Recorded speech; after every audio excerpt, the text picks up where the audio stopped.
Gente, queremos debatir con dos figuras muy importantes, en este caso el viceministro de Transporte, Agustín Encina, y también nos acompaña César Ruiz Díaz, gerente de Cetrapan. Hay que recordar, y hacemos una intro más bien al tema, que con la última baja registrada en el precio del pasaje, 2.100 guaraníes para el convencional, 3.300 para el diferencial, los choferes y los pasajeros cuestionaban la famosa falta de monedas para el vuelto. Es más, se hizo conocido algunos casos hasta muy criticados, ¿no?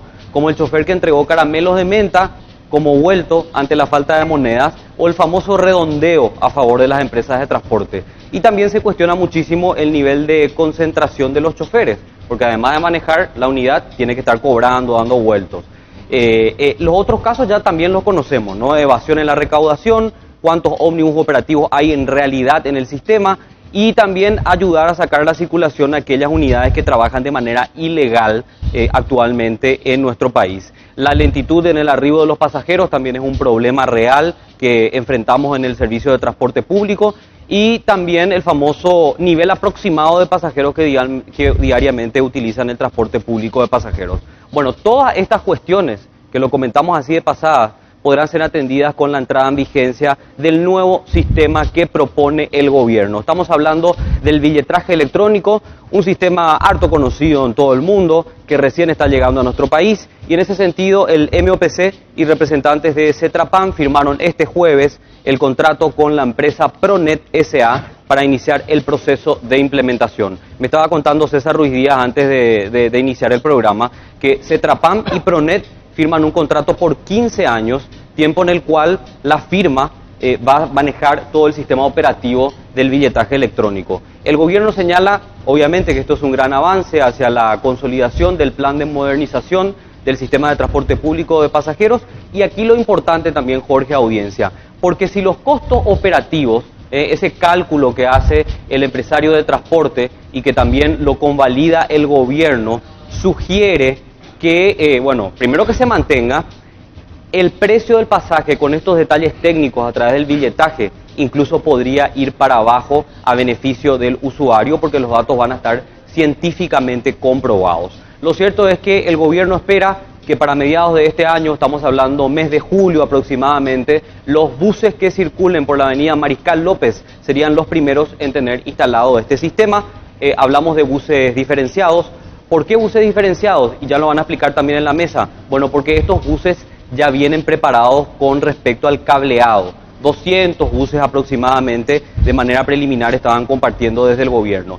Pero tranquilos que a partir de la ejecución de este proyecto, primariamente la gente va a poder pagar de manera mixta. Esto significa a través de tus billetes electrónicos o también en efectivo. La meta es que todas las unidades, sean buses 0 kilómetros o usados, incorporen el billetaje electrónico y, por supuesto, garantizar llegar a más de 1 millón de usuarios del área metropolitana que tenga el acceso a esta tarjeta. Hay muchísimas preguntas, Jorge, audiencia, sí, que la gente plantea, y es lo que ya va a responder la mesa a continuación. Es así. Dale, Carlos, muchas gracias. Ya están nuestros invitados. ¿Qué saco César Ruiz Díaz trajiste hoy?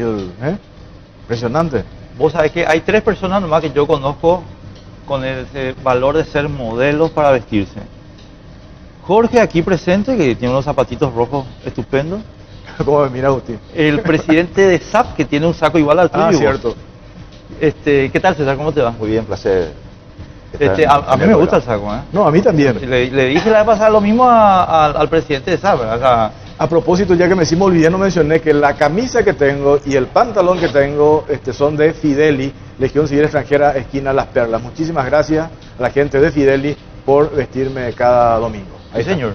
Agustín Encina, viceministro de Transporte, ¿cómo te va? ¿Cómo estás, Enrique? ¿Por qué estás ronco? ¿Porque gritaste el gol? Los goles de Olimpia. Grité muy fuerte los goles de Olimpia y me quedé... Pero no sé, te vamos a poner un poco de miel, ¿verdad? Para el viceministro acá. No, estamos bien, estamos bien. Bueno, olimpista también. Sí, totalmente, lo dijimos. Yo primero quiero hacer, perdón Jorge, una cosita. Yo necesito hacer 2 o 3 preguntas de contexto que son muy básicas y de conocimiento público, pero para tener 200 buses. ¿Sobre cuántos buses, Agustín? ¿Cuántos buses hay circulando en el área metropolitana? En permisionarios del Viceministerio de Transporte, 1980 aproximadamente, tiene un sube y baja diario, pero es el aproximado de buses. ¿Y por qué empezamos con 10% nomás? No, esto realmente depende de la cantidad de buses que estén aptos para que sea esto rápidamente implementable, pero en la realidad no, el sistema es para todos, para los buses convencionales y los diferenciales, ¿verdad? De hecho que vale la pena aclarar, todo depende de la capacidad que tenga Pronet de poder instalar estos validadores en absolutamente la totalidad del sistema, ¿verdad? Y última de contexto, si empezamos con 200 buses de los 1990, ¿dependen de Pronet o vos le pusiste un cronograma? No, el cronograma ellos lo instalarán conjuntamente con el Viceministerio de Transporte. Nosotros tenemos una meta, Enrique. Este gobierno es bastante ambicioso en materia de transporte. Queremos, dentro de las posibilidades, erradicar el dinero en efectivo dentro de la unidad de transporte público para el 31 de diciembre de este año. 31 de diciembre. El 31 de diciembre de este año. César Ruiz Díaz, estaba yendo, incluso revisando para preparar el programa, declaraciones tuyas anteriores. ¿Por qué eligieron hacer con Pronet? Y se mencionó en algún momento una empresa brasileña también. No tengo nada contra Pronet, pero digo, una cuestión de una decisión por conveniencia, porque llegaron a un acuerdo. ¿Cuál es la diferencia? Porque hablabas de las maravillas del sistema brasileño y ahora con Pronet, que creo va a traer tecnología o el software va a ser argentino. Bueno, realmente la decisión final para poder firmar con Pronet se dio en base a varios aspectos. Y uno de los más importantes fue el modelo de negocios planteado. Un modelo de negocios que nos mostraba a nosotros una tasa interna de retorno muy interesante, un VAN atractivo, y eso hizo de que obviamente en una inversión que orilla los 9 millones de dólares, la balanza tenga que ir hacia el lado de Pronet. Y por último, una cuestión de nacionalismo. Nosotros llegamos a la conclusión de que tecnológicamente nuestro país no tiene absolutamente nada que envidiar al mundo entero. Y tecnología la tenemos en todo el mundo, es decir, también sopesó el tema del nacionalismo para la decisión final. Pero el software se compra afuera. Los softwares se compran afuera. Que es el cerebro del sistema, ¿verdad? Sí. Ahora, viceministro, también me fijaba lo que dice la ley. ¿Qué pasa, por ejemplo, el otro gremio? Cetrapan hace con una empresa el otro gremio, tengo entendido que va a hacer con otra. Sí. ¿Una tarjeta va a ser compatible con la otra? O por ejemplo, si yo tengo una tarjeta de Pronet, voy a poder usar en otra línea que no tenga el trabajo o el servicio con Pronet. Así es, Jorge. El artículo 4 de la ley 5230 establece claramente de que los sistemas deben ser interoperables. Interoperables, sí. El decreto reglamentario establece exactamente lo mismo, que los gremios o las empresas pertenecientes a los gremios deberán presentar ante el Viceministerio de Transporte cuáles son las características del sistema que ellos proponen. Ese sistema deberá ser probado antes de que el Viceministerio otorgue la autorización correspondiente. Si la tecnología no es homologada, porque no llegan a probar de que efectivamente son interoperables con otros sistemas, sencillamente no entran. Ahora, Enrique, te pregunto, César, porque yo me acuerdo anteriormente ustedes tenían una posición muy contraria al tema del billetaje. No estoy poniendo en duda ahora la intención que tengan, ¿verdad? Pero me contaban que ahora por fin se van a transparentar, no digo que no lo tengan de manera no transparente, los números reales que maneja el sector del transporte.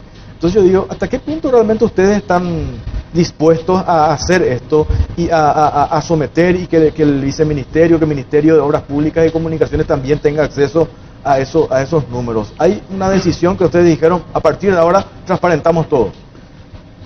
Bueno, de 0 a 100, 110% con este sistema. ¿Qué pasó en la anterioridad? Se nos plantea a nosotros una imposición donde los antiguos referentes que manejaban el sistema hicieron una homologación de tecnología y quisieron hacer creer de que se hizo una licitación y se obligó a los empresarios del transporte a firmar un contrato para la explotación del billetaje electrónico en el año 2009, donde se iba a cobrar un 7,5% de comisión por una administración no requerida y mucho menos deseada. Eso no prosperó porque evidentemente no era el punto de la transparencia lo que se buscaba, sino era la posibilidad de que un grupo pueda quedarse con un 7,5% de recaudación. Hoy lo que nosotros decimos queremos este sistema por muchísimos puntos. Primero, uno de ellos sería establecer con el Viceministerio del Transporte un mapeo para ver cuáles son las zonas muy cubiertas o no cubiertas, de modo a que se tomen las medidas correctivas en ese sentido. Pero lo más importante de todo lo que se pueda llegar a descubrir con el billetaje electrónico es lo que se había mencionado. La cantidad de pasajeros transportados por vehículo por día y hasta si se quiere por hora, de modo a que ese es el dato fundamental para la fijación del precio del pasaje, en atención de que hoy nos movemos con una tarifa plana y es la cantidad de pasajeros la que define. Agustín, ahí acaban de entrar Jorge y César en una cuestión que, bueno, yo por lo menos ya lo hablamos con César y lo puteé tantas veces por radio en ausencia que, a ver, zonas muy cubiertas, me suena a regulación de la competencia. ¿Qué van a hacer ustedes para eso? Porque ¿qué pasa si César tiene la empresa línea 320 y yo tengo la empresa línea 321 y los dos estamos en la calle Oliva? Y de repente César viene con sus ideas, acá tenemos una sobrecobertura. ¿Cómo van a responder ustedes a eso? La verdad que creo que la sobrecobertura no es el mayor de los problemas, sino la falta de cobertura. Nosotros ingresamos al transporte hace 2 años y medio y lo dijimos públicamente en varias oportunidades que el transporte había tocado fondo, porque lo que teníamos era muchísimas zonas descubiertas de todo el área metropolitana e inclusive de algunos barrios de Asunción. Y ante esa falta de cobertura nosotros teníamos que de alguna manera ver la posibilidad de cancelar a los que están prestando un servicio deficitario y empezar a proveer al usuario del transporte público del servicio que históricamente no tuvo o de la frecuencia que se merece. Entonces, yo creo que que haya una sana competencia y que haya una sobrecobertura no es el problema. Yo me hubiese gustado realmente que la prensa hubiese podido acudir hace 2 semanas a Aregua para que vean cómo nos recibieron cuando la 51 bus con aire acondicionado entró a Ilapucú, a Ilavalle, a Vallepucú y a Cacupemí, zonas que jamás tuvieron cobertura. Gente que pedía servicio hace por lo menos 10, 15 años. Tenemos el mismo problema en miles de asentamientos que se han hecho en gobiernos anteriores, y al llegar nosotros nos dimos cuenta de que se pusieron las casas, se pusieron los servicios públicos, menos el transporte. Y la gente merece trasladarse de alguna manera. Tenía que caminar, por lo menos en algunos casos, hay gente que tenía que caminar 8 kilómetros para poder tomar el colectivo. Y eso es lo que estamos haciendo de alguna manera, racionalizar el sistema de transporte público, otorgar todos los mecanismos para poder salvar todos los vicios del transporte. Quiero profundizar lo que estaba mencionando el licenciado Ruiz Díaz recién. Él mencionaba lo que sucedió en el año 2011 con el billetaje. El billetaje se impuso en el año 1997 por decreto del Poder Ejecutivo. Y se establecía que tenía que dejar de cobrar el chofer del transporte público y sencillamente entrar a pagar en el validador con cospeles. El decreto es el 16.891 del 16 de abril. Y nunca se llevó adelante. Posteriormente, en el 2011, establece claramente otro decreto del Poder Ejecutivo, el 6.630, de que era una imposición para poder cobrar subsidio, que a través del Viceministerio de Transporte, con la CETAMA y los transportistas, se lleve adelante el sistema de billetaje electrónico. Se cobró el subsidio, nunca se llevó adelante el sistema de billetaje electrónico. Si a esto sumamos el plan de renovación de buses, la parada obligatoria, yo creo que vamos a subsanar una cantidad de vicios del transporte. Sí, perdón, Jorge, una cosita nomás, porque me queda, o sea, entiendo perfectamente el punto, todo bien, genial, pero y si él me dice, si él te viene con la planilla y te dice, che, acá hay una sobrecarga de empresa, ¿qué garantía vos me das que me vas a mantener la libertad de competencia en los mismos itinerarios? Mientras el usuario de alguna manera no esté mal servido, siempre las empresas van a tener la garantía de quedarse en el sistema. De que se van a quedar adentro del sistema, aunque a César no le guste. Pasa lo siguiente: un país desarrollado es el que tiene un sistema óptimo de transporte público. A mí no me preocupa que esté lleno de colectivos. El bus no es el que tranca el tránsito. Lo que tranca el tránsito es la cantidad de vehículos particulares que tenemos. Si tenemos un sistema óptimo de transporte público, la gente va a migrar al sistema de transporte público. Es lo que está pasando con los buses diferenciados. En los primeros 6 meses se constató que habían 50.000 pasajeros de más.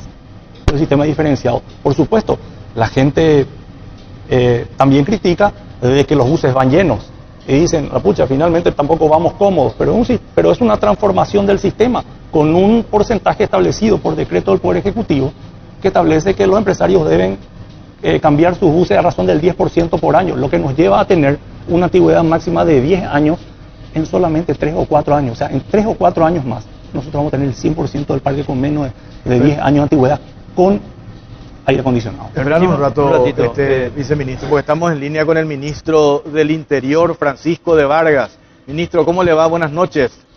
Muy buenas noches, Jorge. Un saludo. Esto que sucedió esta tarde, lo del asesinato del intendente de Tacuatí, Ramón Carrillo, ¿qué tienen ustedes al respecto? Ramón Carrillo fue asesinado hoy aproximadamente a las 17:30, cuando a bordo de una motocicleta se dirigía a buscar a su pequeña hija. Fue, según testigos presenciales, alcanzado por 2 personas a bordo también de una moto, quienes a balazos terminaron con su vida. En el lugar del hecho se recogieron vainillas servidas del calibre 9 milímetros. Recibió aproximadamente 5 impactos de bala entre el pecho y cabeza. A este momento se está realizando la revisión del cuerpo en la morgue judicial, ya con asistencia de médico forense y representantes del Ministerio Público. Y bueno, se está trabajando sobre los testigos presenciales, la descripción de los autores y también haciendo una búsqueda intensa en la zona. Eso es lo que tenemos hasta el momento.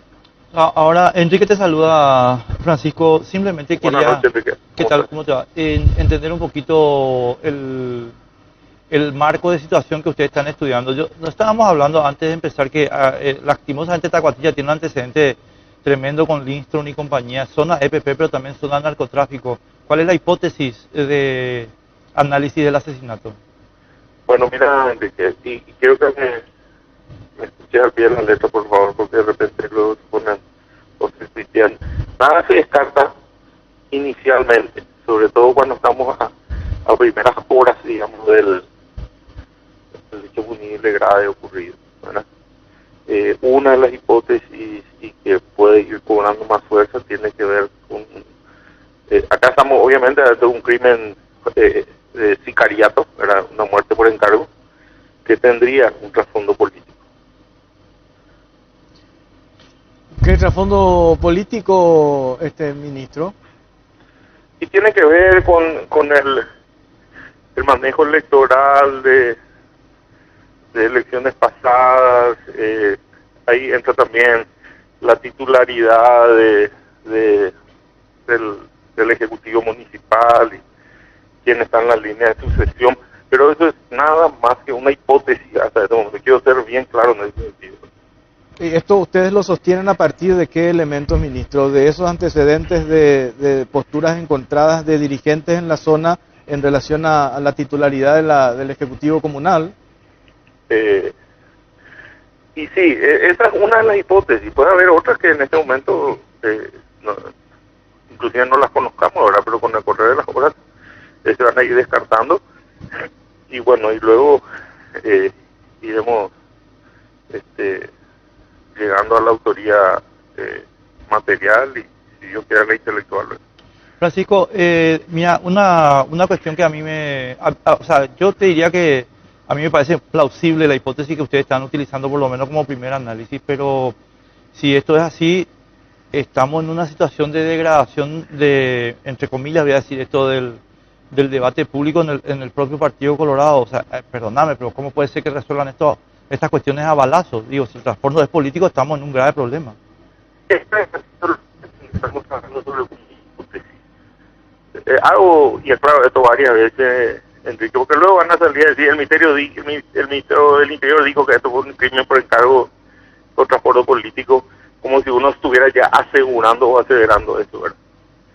Pero eso tiene que ver, siguiendo tu línea de razonamiento, más con conductas en el marco de la política partidaria, ¿verdad? Yo no quisiera entrar en ese lo que nos preguntan acá, y estoy viendo, ministro, es que zona Tacuatí, uno dice, son absolutamente de influencia del EPP, por supuesto, pero también de la Fuerza de Tarea Sí. Conjunta, ¿verdad? Pero esto, acordate, recuerden muy bien que las fuerzas de tareas conjuntas tienen un objetivo bien claro, que es la lucha contra el terrorismo en el marco de la defensa nacional, y así las cosas como estamos hablando, este crimen tendría otro contexto, sería en otro contexto, ¿verdad? Ahora, y en relación al asesinato de esta empresaria que ocurrió en Choré, de nombre Nora Florenciano, ¿qué es lo que tienen al respecto, ministro? También estamos hablando así prima facie de la modalidad de crimen por encargo. En el caso de ella, ella es la hija de un matrimonio fallecido en el año 2012 en un accidente. Sí. Hay un patrimonio hereditario bastante considerable que aparentemente está siendo disputado entre ella y otros parientes de la pareja fallecida. Bueno, estamos hablando, Enrique, de dos casos en el mismo departamento que ocurrió prácticamente 2 o 3 horas de diferencia. Francisco, la última de mi parte no te molestamos más, porque estoy seguro que estás bien exigido por la situación, pero vuelvo a insistir un poquito en la pregunta que te hizo Jorge sobre el tema Fuerza de Tarea Conjunta. No se trata de que la Fuerza de Tarea Conjunta tenga que dedicarse a este tema, se trata que la presencia de ellos debió haber sido disuasoria para que estos asesinatos no ocurran. Lo que pasa es que estamos hablando de que el hecho ocurrió prácticamente en el casco urbano, Enrique. Los efectivos de la Fuerza de Tarea Conjunta se encuentran bien dispersos por un área muchísimo más amplia que solo el casco urbano de Tacuatí. Pero por esto que dijiste, ministro, lo de la función de la Fuerza de Tarea Conjunta, corríjame si me equivoco, no se limita exclusivamente a combatir al EPP. También hay un resguardo de las instituciones y de las autoridades legítimamente constituidas, ¿o no? Mira, la modificación de la Ley de Seguridad Interna y Defensa Nacional y el, digamos, compromiso que viene a asumir las Fuerzas Armadas, la conformación de la Fuerza de Tarea Conjunta, tiene que, o está mucho más orientada a la lucha antiterrorista. Bueno, ministro, gracias por su tiempo, muy amable. No, nada, hasta luego. Hasta luego. Ministro del Interior, Francisco de Vargas. Tenemos que hacer un corto a la vuelta, seguimos con el tema acá, billetaje electrónico, acá en Caro Cruz, en instantes.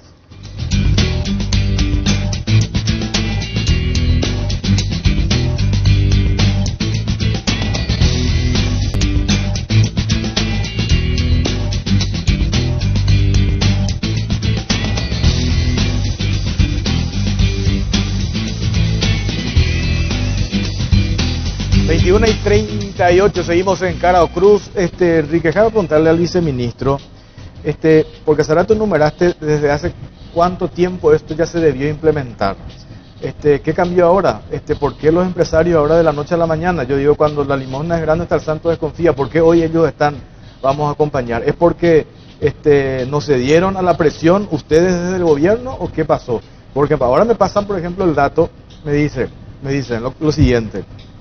Una empresa de aquí, no voy a decir la línea, mueve por día 1.200 pasajeros, pero registra que mueve solamente 150 y el resto evade. Con el billetaje electrónico esto no va a suceder, va a tener que transparentar sus números. ¿Qué pasó? Bueno, en la realidad no sé si ocurriría con una empresa, sé que ocurre realmente con la mayoría.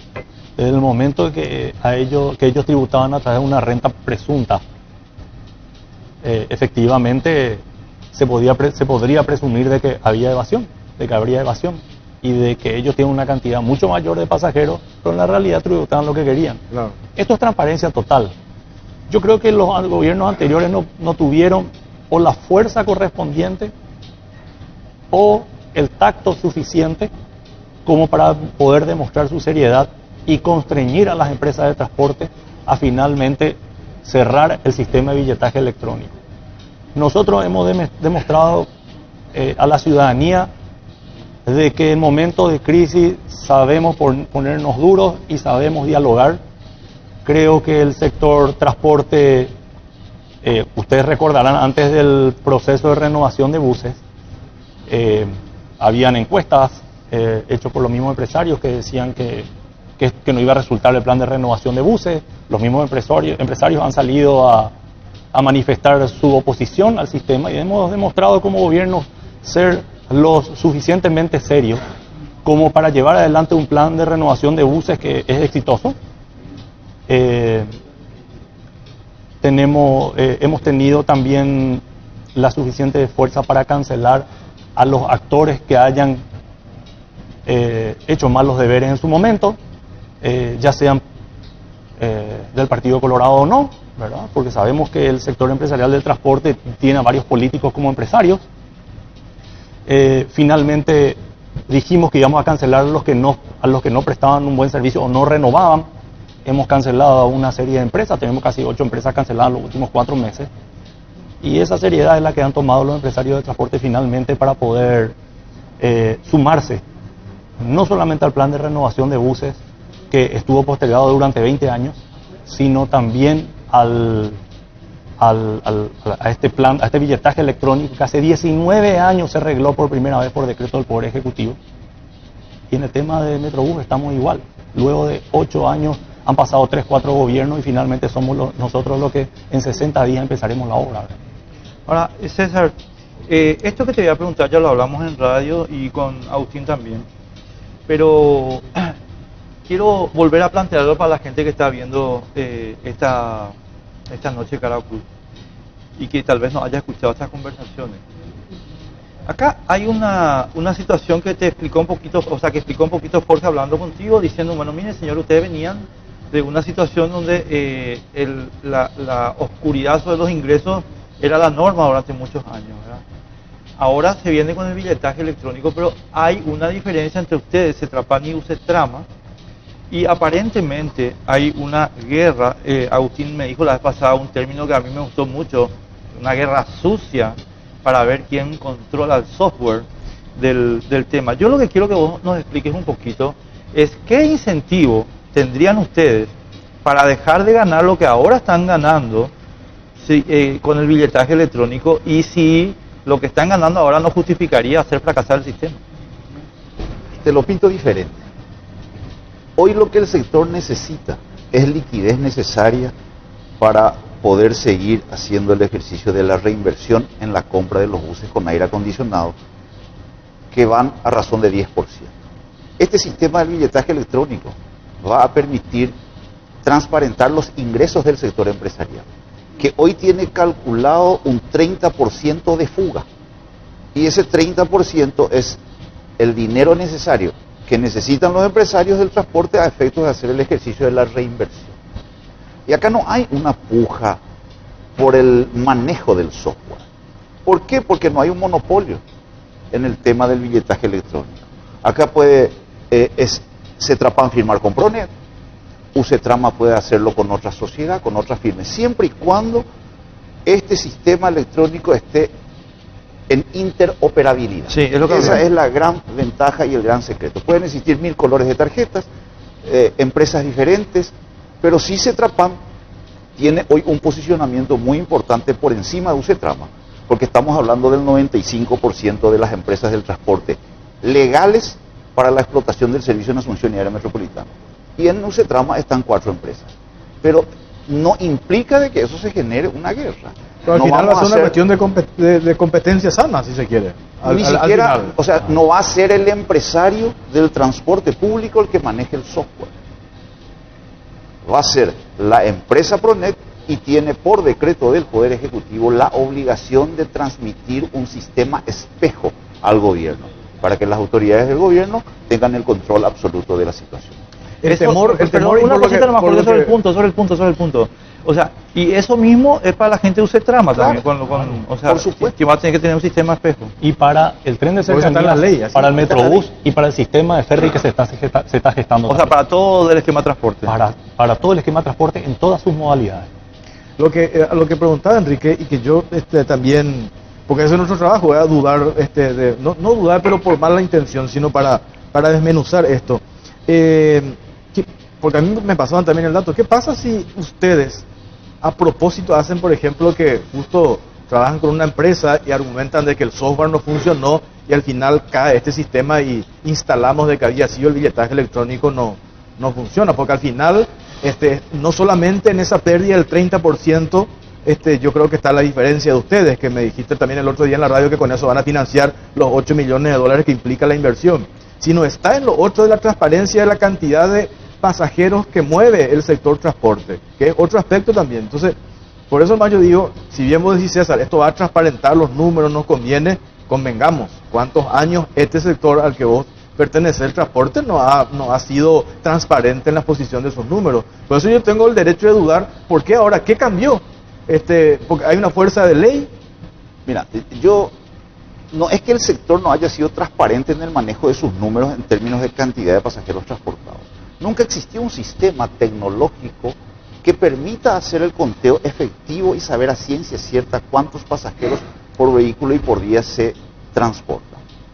El empresario del transporte conoce la cantidad de los pasajeros transportados en base a la cantidad de los boletos que ha vendido.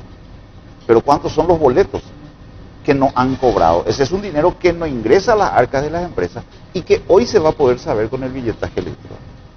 En términos de tributos, el sector empresarial poco o nada le importaba transportar 100 o 1000 pasajeros porque su régimen era presunto. Bajo nuestra gestión, negociación con la Subsecretaría de Estado de Tributación, solicitamos de que el sector transporte ingrese al régimen general del pago del IVA. Es decir, fuimos nosotros los que dijimos, queremos formalizarnos, queremos pagar el impuesto. Y el IVA, al ser un impuesto indirecto, obviamente recae en los 1.200.000 boletos que van a tener que tributar IVA a partir de enero del 2017. Pero eso es otro tema. Repito, el empresario del transporte solamente sabe la cantidad de pasajeros en base a los boletos vendidos. Pero hay más pasajeros transportados que el empresario no puede saber porque no tiene un comprobante que le certifique que haya subido de su orden. Y nosotros estimamos que eso es el 30%. Esto se va a financiar dijiste, ¿verdad? Esos 8 millones de dólares, ¿quién pone la plata? ¿Lo van a poner ustedes o lo pone Pronet? No, los 8 millones de dólares es una inversión que hace Pronet, justamente. Lo que nosotros decimos que vamos a financiar es lo siguiente. Hoy el sector empresarial del transporte tiene un nivel de endeudamiento, hasta si se quiere, muy elevado. Hay una deuda de 50 millones de dólares como consecuencia de la compra de estos 500 buses con aire acondicionado. Tenemos una exigencia para fin de año que tenemos que renovar el 10%. Entonces, volver a ir a un banco a pedir dinero para 200 buses más, nos van a decir, señores, sus niveles de endeudamiento son riesgosos, me han pagado recién 12 cuotas y me vuelven a pedir para 200 buses. Este sistema del billetaje electrónico lo que va a hacer es calzar las operaciones. Es decir, la línea X va a pedir a la operadora la financiación de 5 buses, por ejemplo, y le va a firmar una autorización a la operadora para que le descuente de su propia recaudación por día el producto de lo que va a ser la financiación de esos buses. Entonces, es como un préstamo contra caución. La operadora se siente satisfecha, el empresario se siente satisfecho porque va a poder renovar su flota, mantener la garantía de la prestación del servicio por parte de la autoridad competente cuando se genera la recaudación, y algo que siempre lo dije y lo reconozco, el empresario del transporte que opera con vehículos más nuevos o nuevos tiene menores costos operativos, porque solamente le hace un mantenimiento que es el mantenimiento preventivo, no existen los mantenimientos correctivos. Entonces eso hace que su nivel de rentabilidad realmente figure en el orden del 14%, que es lo que está presagiado en la estructura de costos. Está presagiado en la estructura de costos. Sí, señor. 14% es lo que está establecido como rentabilidad que el sector debe de tener. Agustín, ahora la misma pregunta, pero de otro lado, ¿verdad? Sí. Supongamos, a los efectos de esta conversación y de tu respuesta, que lo que nos acaba de decir César es mentira. Y que efectivamente van a ir a la destrucción deliberada del sistema. ¿Ustedes tienen instrumentos para evitar eso, Agustín? ¿O cómo es la cosa? Nosotros lo que tenemos es la predisposición de hacer bien las cosas, Enrique. Eso implica de que un sistema que funciona en todas las ciudades del mundo, todas las mejores ciudades del mundo, las más grandes, y que no tiene fallas, tampoco debe fallar acá. Y si falla, el gobierno tomará la rienda del asunto, terminaremos nosotros licitando e imponiendo a los empresarios de transporte a que a que ellos tengan este sistema, pero es manejado desde el gobierno, como se hace en varias ciudades del mundo. O sea, a ver si entiendo bien. Si el sistema de ellos falla, el gobierno se hace cargo. El gobierno se hace cargo. Así Pero, de sencillo. pero Así hay de que cambiar sencillo. la ley, porque hoy la ley obliga a que las empresas de transporte Así mismo. contraten el servicio para la explotación del billetaje. Así mismo, pero se va a generar un problema tan grande si es que el sistema llega a fallar, porque digamos que va a ser la excepción de la regla, Claro. que finalmente nosotros sabemos que con mucha facilidad vamos a conseguir del Congreso Nacional dar vuelta a esta ley y encargarnos Yo definitivamente esa parte es la que, perdóname, Agustín, una pequeña duda. Conseguir del Congreso Nacional, César, o sea, César a mi camarada se me esforzó contarte nomás ya eso para lo que quiero decir, o sea, en el Congreso se sientan varios diputados del partido de César, no el Partido Colorado ni el Partido Liberal ni nada, el partido CETRAPAM. Y entonces yo no sé si, mira, desde 1997 está parado esto. Y gracias a ese partido lograron parar Y, esto también, o sea, digamos, es un partido que a lo mejor no vota en la ley de la soja ni nada, pero en sus cuestiones vota y vota firme. Y tienen paralizado el tema del 97. Nosotros reconocemos la fuerza del sector empresarial del transporte, no se puede negar, pero demostramos ser lo suficientemente serios como para poder encargarnos de los problemas más grandes del transporte. Creo que 20 meses de trabajo conjunto entre empresarios y el gobierno han llevado a demostrar a la ciudadanía de que se puede. El Viceministerio de Transporte, dependiente del Ministerio de Obras Públicas, tiene el control, la supervisión, la reglamentación y la posibilidad de auditar el sistema de billetaje electrónico. Tenemos la capacidad de poner las reglas, tenemos la capacidad de controlar el sistema de billetaje electrónico a nivel país. Y caso contrario, nosotros por supuesto no nos vamos a quedar de brazos cruzados, ¿verdad? Este es un problema que de alguna manera tenemos que... es un problema que debemos erradicar de darse inmediatamente, tomar medidas importantes, rápidas y precisas para que la ciudadanía pueda tener el sistema que se merece. Ahora, lo que preguntan acá, cuestiones ya prácticas, no sé si quieren entrar en eso. Yo quiero entrar en la cuestión práctica, porque le iba a preguntar a César. Prácticas, digo, de uso del sistema, ¿verdad? Independientemente de todo el pero antes de que contexto vos estamos vayas haciendo. a la cuestión muy puntual, pues yo le quiero preguntar a César una cuestión todavía que es un poco empresarial, ¿verdad? Y lo estábamos hablando antes de entrar al aire, ¿verdad? César, Pronet va a trabajar con Aquipago, son los mismos dueños. Pronet tiene una empresa de recargas que se llama la red de Aquipago. Y Aquipago, mira, evidentemente es una de las... No, y te agradezco. La pregunta es la siguiente, pero esa es una cuestión, ¿verdad? ¿Qué pasa con las otras empresas que están trabajando, o sea, Pago Express, las telefónicas, o sea, billetera personal, Tigo Money? ¿Qué pasa con ese gran campo de gente que están, digamos, en el mismo tipo de actividad? Bueno, como primera medida para nosotros lo más importante es firmar contrato con todas las empresas proveedoras del servicio de recarga, porque el objetivo primordial es la mayor capilaridad posible. A mayor capilaridad yo tengo posibilidad de que mi tarjeta reciba mayor cantidad de dinero. Entonces sería un error conceptual tentar firmar solamente contrato con una proveedora de recarga. Entonces vamos a hacerlo con las telefónicas, con las otras marcas que existen en el mercado de recarga. Inclusive estamos ya en conversación con bancos que tienen sus sistemas de recarga y que manejan perfectamente la operativa desde calle Última para afuera. Acá, por ejemplo, va a ser clave también, digo, yo no sé hasta qué punto ustedes entran a negociar. Por ejemplo, Enrique, viceministro, el banco, puedo decir el nombre, Claro que Itaú, puedo por decir. ejemplo, maneja el 55% de la tarjeta de crédito. ¿Quién? ¿Verdad? Itaú. Ajá. Quien maneja Pronet está vinculado al Banco Atlas, ¿verdad? Porque los miembros directivos de Pronet son también dueños del Banco Atlas. Y allí el temor que yo también tengo es que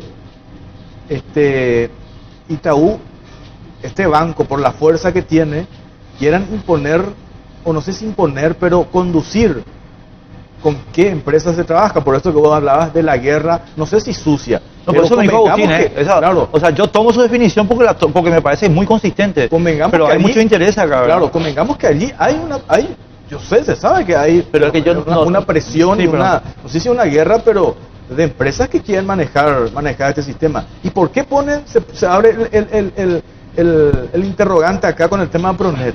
Porque quienes manejan billetaje electrónico, si vos te fijas no sé, en Colombia, Perú, Panamá, Chile, son pocas las empresas que se dedican a esto, ¿verdad? No son tampoco, no es un software nomás que vos comprás y ya instalás y ya funciona, ¿verdad? Por algo ya son pocas las que se dedican a esto y eso que es un negocio altamente rentable por el valor agregado. No, porque acá el secreto no está solamente en que la gente compre su pasaje nomás, sino dónde está el negocio, en los valores agregados. Perdóname, Jorge, por ahí Agustín, perdón Agustín, una pequeña digresión acá en nosotros, ¿verdad? Pero yo a eso es lo que voy cuando te hablaba del monopolio de líneas y compañía. A mí, o sea, todo bien que el Banco Atlas tenga la base de datos de Pronet para la tarjeta, siempre que Itaú pueda entrar también en el tema, así nomás. Disculpame, tampoco es así. El Banco Atlas es un accionista dentro de Pronet y varios accionistas más. Pero eso no significa que el Banco Atlas va a tener la base de datos de todos los usuarios del transporte. Pero es que yo no le veo el problema, perdóname, lo que le veo el problema es que se restrinja a otros que quieran entrar al sistema. No, eso no se va a hacer. Por eso yo fui claro en ese sentido, pero tampoco se va a manejar con mucha libertad la base de datos, porque esa sí es una información muy buena, que puede servirle tal vez a las instituciones financieras porque justamente apunta a un sector no bancarizado. Y nosotros consideramos de que uno de los grandes beneficios de este sistema de billetaje electrónico es la posibilidad de bancarizar a esa gente.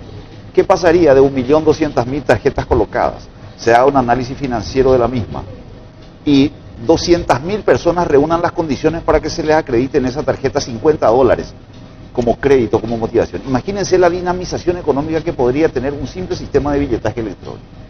Y también es cierto, o no menos cierto, de que el sistema de transporte público con esto va a tener negocios conexos del billetaje electrónico. Unos cuantos que se conocen y otros cuantos que se conocerán a futuro, pero que le hacen la pata y el equilibrio que necesita esta estructura de transporte debido a la gran inversión que tiene. Y que podrá soportar esta tormenta del transporte que hoy se da en sentido de renovación, billetaje electrónico, carriles exclusivos, exigencia de renovación de más buses para el año que viene, apuntando a una excelencia con aire acondicionado, calefacción, cajas automáticas, suspensión neumática y modelos del año. Entonces, es un conjunto de medidas que se toman para poder sostener esta estructura del transporte. Bueno, Agustín, ¿vos estás de acuerdo? O sea, ¿estás tranquilo con eso? Yo estoy tranquilo con el trabajo que venimos realizando desde hace 20 meses a esta parte, en el cual el gobierno y también el sector empresarial ponen al usuario en primer lugar. Más contento que el hecho de ver 100 buses frente al Palacio realmente me puso ver a usuarios del transporte público que celebran cuando por fin les llegan las líneas de transporte público a donde históricamente siempre les han abandonado, ¿verdad? Me pone contento que eso hayan entendido también los empresarios del transporte público. Yo creo que la mentalidad del empresario público mejoró. Estoy contento de que exista el diálogo, porque históricamente lo único que siempre hemos visto es una pelea entre empresarios y gobierno, en el cual realmente nunca ganó ni el gobierno ni tampoco el sector empresarial. El único que realmente hay un solo perdidoso en esto, que es el usuario del transporte público. Totalmente de acuerdo. Bueno, tenemos que irnos a la pausa y queremos agradecerle porque quiero hablar con ustedes un minutito, Jorge. Porque Agustín me trajo esto, el viceministro. Poner un poco. ¿Puede salir esto? A ver. Ahí está. Ahí está. Ahí. Eso. Bueno, parada obligatoria. Desde mañana esto. César, yo me río un poquito y Agustín me quiere matar. A ver, ¿cómo vas a aplicar esto? Porque yo te quiero contar algo. una cosita que es público y notorio para la gente que viaja. En ningún país del mundo vos le parás al micro como aquí en Asunción, en cualquier parte. No, señor, vos tenés que irte a la parada. Pero ¿cómo hacemos eso después de 70 años de no hacerlo? Me gustaría, así chiquitito, pero les pido por favor 30 segundos cada uno. ¿Cómo hacemos esto? ¿Eso? Sí, si querés. Bueno, este es un cambio cultural. Esto lo vamos a lograr solamente entre todos. Nosotros hemos capacitado 4.690 alumnos de diferentes escuelas y colegios de la primera troncal, que es la Traschaco. Estos volantes que te estoy entregando, tenemos 1.800 para entregar a partir de mañana. A las 4:30 de la mañana comienzan 31 fiscalizadores más la PMT, que nos estará ayudando a lo largo de la Traschaco y Artigas a implementar el primer carril. Sabemos que hay una predisposición del sector empresarial, sencillamente porque comparada cada 500 metros, el sector empresarial va a tener un ahorro en el costo operativo y sus redondos serán más rápidos. Es así de sencillo, en esto ganamos todos. Pero el que más gana es el usuario del transporte público, porque va a ser servido en un 100%. Hoy no se le sube a los estudiantes, hoy no se le sube a los discapacitados, hoy no se le sube a las personas con discapacidad, hoy no se le sube a las personas no videntes. Nosotros debemos asegurar a través del control, a través de las multas, y los empresarios con la predisposición, y también el usuario del transporte público que deberá caminar hasta las paradas para ser servido, debemos asegurar que ese 100% de usuarios esté servido. César, cortito. Yo siempre tengo una teoría. Principios requieren las cosas, dice. Y ese principio que nosotros estamos tomando ahora es la que nos va a conducir a poder educar al empresario, a los choferes y a los mismos pasajeros. ¿Y cómo se llega a ese principio? Señores, con sanciones. Las leyes están escritas, los reglamentos están escritos, los decretos están firmes, pero ¿dónde está la sanción? Una vez que sancionemos verdaderamente, y estoy hablando en contra. Y habrá ahora sanción, ¿verdad? Pero 5 tiene que millones de haber guaraníes para que no queremos pase. ordenar, porque esto al final es un beneficio para el sector empresarial del transporte bajo un punto de vista muy importante.